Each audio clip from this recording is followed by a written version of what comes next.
என்னம்மா இன்னைக்கு என்னம்மா பண்ணுற? இன்னைக்கா சொரக்காய் சாம்பார் வைக்கலான்னு ஐடியா பண்ணியிருக்கேன். அதுக்கு பருப்பு வேக வச்சுருக்கிறேன். மத்தியானம் லஞ்சுக்கு ரசம் இருக்குது, பொரியல் இருக்குது, சாம்பார் வச்சிடலாம், சொரக்காய் சாம்பார் அப்படின்னு எல்லாம் ரெடி பண்ணி வச்சுருக்கேன். பருப்பு வேக வச்சு வச்சுருக்கிறேன், புளி ஊற வச்சு வச்சுருக்கேன், காயெல்லாம் கட் பண்ணி வச்சுருக்கேன், மஞ்சத்தூள், மிளகாத்தூள், கொத்தமத்தூள்லாம் ஒரு இதில் போட்டு எடுத்து வச்சுருக்கேன். ஆரம்பிச்சிடலாமா? சரி.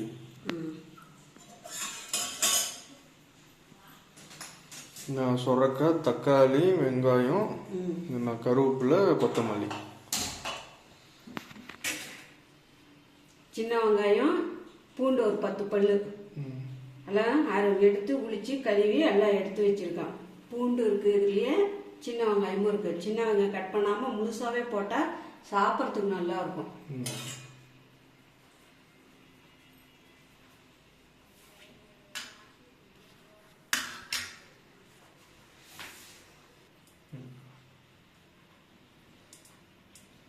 எண்ணெய் ஊற்றலாம். சட்டி காஞ்சிச்சு.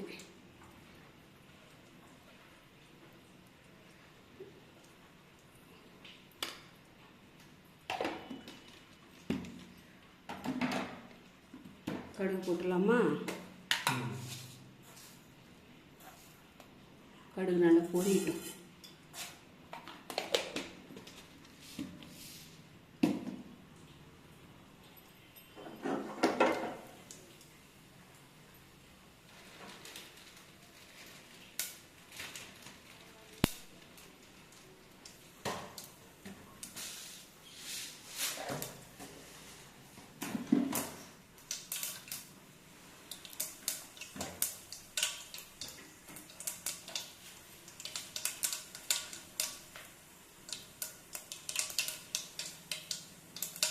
கடுகு பொரிஞ்சிச்சு, 2 சீரகம் போட்டுடலாம்.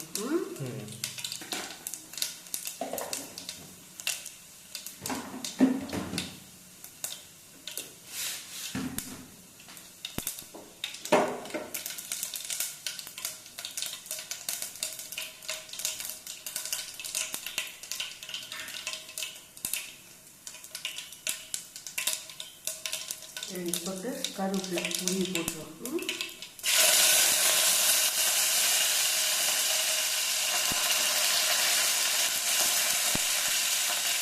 தக்காளி போட்டுருவோம்.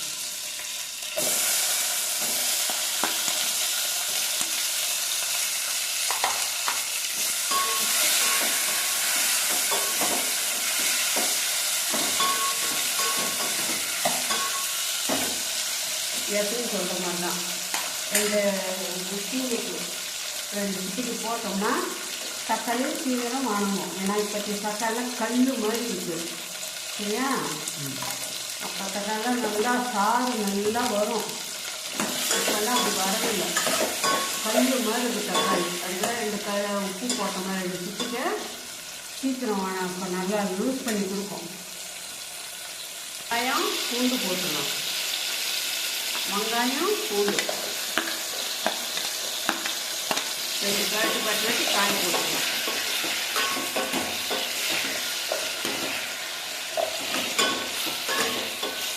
ஏன்னா எப்படின்னா எல்லாம் ஒன்றா தான் வேக போகுது, அதனால் ரொம்ப தூரம் வேக வைக்கணும். காய் போட்டுக்கலாமா? காய் போட்டுக்கலாம்.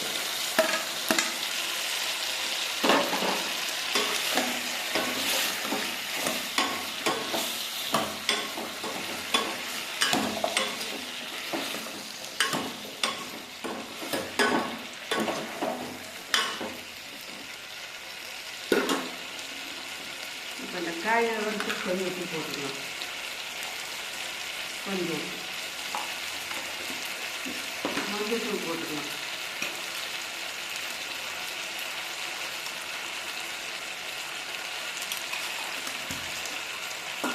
லைட்டாக பெருங்காயத்தை போட்டுக்கலாம்.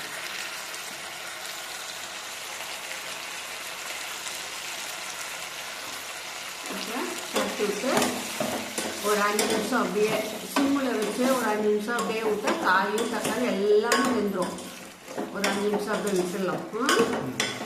அடுப்பில் சிம்மில் வச்சு ஒரு 5 நிமிஷம் விட்டோம்னு வச்சுக்கோ. ஏன்னா சொரக்காய் அது தண்ணி விடுற காய் தான், தண்ணியெல்லாம் எதுவும் ஊற்ற வேணாம், இதே போதும். ஒரு 5 நிமிஷம் அப்படியே சிம்மில் வச்சு விட்டுணும்.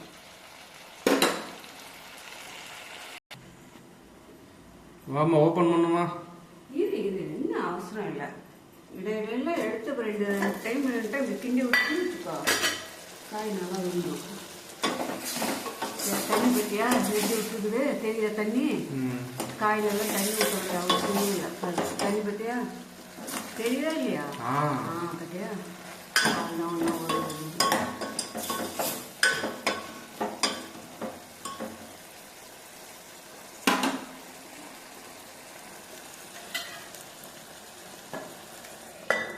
ஒரு நிமிஷம் மூடி வச்சிடலாம்.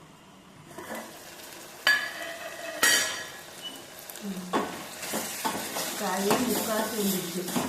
இந்த டைமில் மிளகாத்தூள், கொத்தமல்லி தூள், சாம்பார் தூள் எல்லாம் ஒன்றா போட்டுடலாம். மிளகாத்தூள், கொத்தமல்லி தூள், சாம்பார் தூள் ஒன்றா போட்டுடலாம்.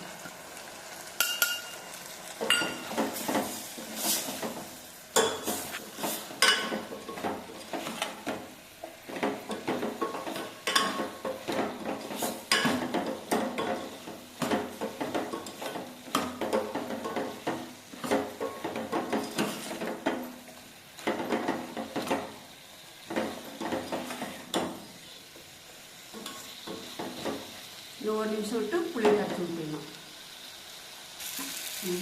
இப்போ வந்து இந்த டைமில் புளி ஊற்றிடலாம்.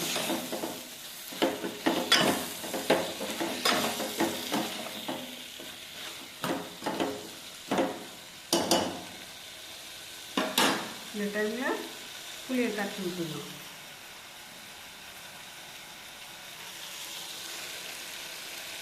ஒரு எலுமிச்சம்பழத்தோட புளி ஊற்றா போதும். காரம் புளிப்பு அவங்கவுங்க டேஸ்ட்டுக்கு தகுந்த மாதிரி போட்டுக்கலாம். சில பேர் புளி கம்மியாக சாப்பிடுவாங்க, சில பேர் நிறையா சாப்பிடுவாங்க. ரொம்ப நிறையா போட்டால் எந்த பொருளும் நல்லா இருக்காது. ஓரளவுக்கு மீடியமாக போடலாம். காரம் வந்து ஒரு சிலர் நல்லா சாப்பிடுவாங்க, ஒரு சிலர் காரம் கொஞ்சம் கம்மியாக போடுவாங்க. இது வந்து ஒரு எலுமிச்சம்பழத்தோட புளி இது ஊற்றிடலாமா?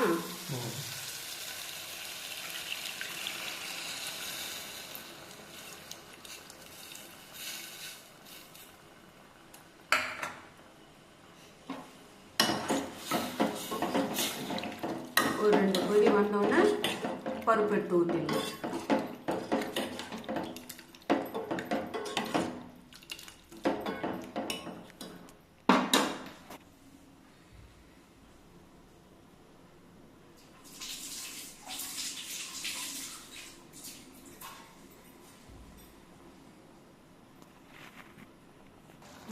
கொதிச்சிச்சா? இந்த டைமில் பருப்புக்கு ஊற்றிடலாம்.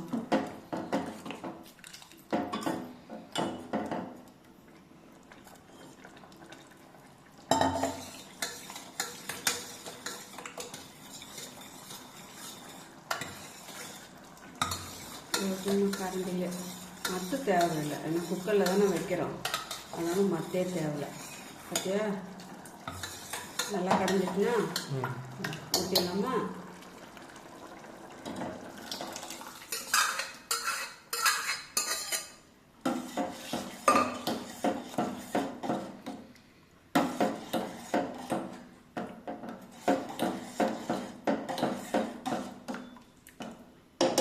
கொஞ்சம் தண்ணி ஊற்றி அலசி ஊற்றிடலாம்.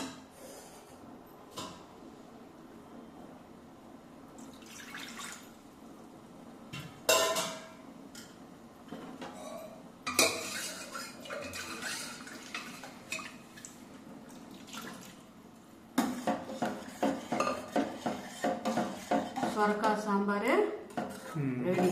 ஒரு கொதி வந்தோடனே கொத்தமல்லி தூள் போட்டு இறக்கி வச்சிடலாம். கொத்தமல்லி இலை போட்டு இறக்கி வச்சிடலாம்.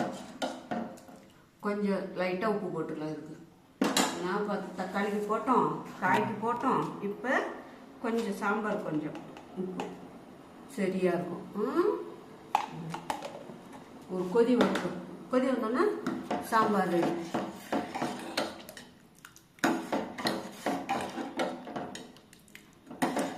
நல்லா சொரக்காலாம் நல்லா நீர் சத்து.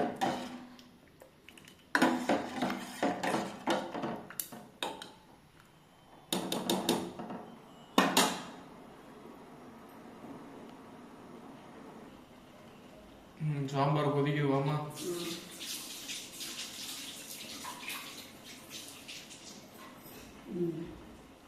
சாம்பார் கொதிச்சிச்சா இந்த டைமில் நம்ம கொத்தமல்லி இலையை போட்டு இறக்கிடலாம்.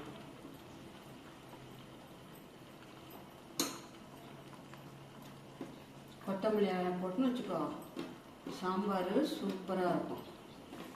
இருந்தால் போடலாம், இல்லைன்னா வைக்கலாம். கொத்தமல்லி இலை போட்டால் சாம்பார் நல்லா இருக்கும். நல்லா அலசி எடுத்து வச்சுருந்தேன், கிள்ளி போட்டுடலாமா? சுட சுட சொரக்காய் சாம்பார் ரெடி.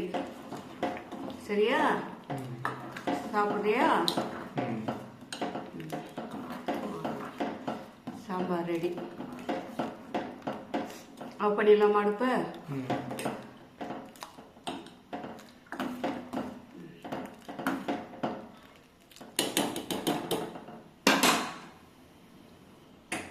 சாம்பார் ரெடி. கீழே